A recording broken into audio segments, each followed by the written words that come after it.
നിങ്ങളുടെ ജീവിതത്തിൽ എത്ര ഒറ്റപ്പെടലിൻ്റെയും കണ്ണുനീരിൻ്റെയും മടുപ്പിൻ്റെയും അനുഭവത്തിൽ കൂടെ കടന്നു പോകുന്ന ഒരു വ്യക്തിയാണെങ്കിലും ഞാൻ ദൈവാത്മാവിൽ നിങ്ങളോട് കൈമാറുകയാണ്.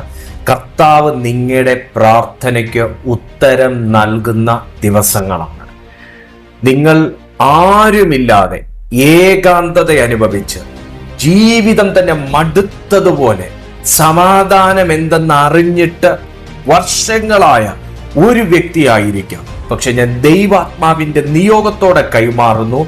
പ്രാർത്ഥനയിൽ മടുത്തു പോകാത്തവനെ എൻ്റെ ദൈവം ആദരിച്ച ചരിത്രമുണ്ട്. ഈ സന്ദേശം നിങ്ങളുടെ ഭാവി മാറ്റും, നിങ്ങളുടെ ഡെസ്റ്റിനിയിലേക്ക് നിങ്ങളെ തിരിക്കും, നിങ്ങളിൽ നിന്ന് അകന്നു നിൽക്കുന്ന പ്രകാശം നിങ്ങളിലേക്ക് മടക്കി വരുത്തും. ആ നിലയിൽ ദൈവം നിങ്ങളെ ഉപയോഗിക്കും. കർത്താവ് നിങ്ങളെ സഹായിക്കട്ടെ. ദൈവവചനത്തിലേക്ക് നമുക്ക് പ്രവേശിക്കാം.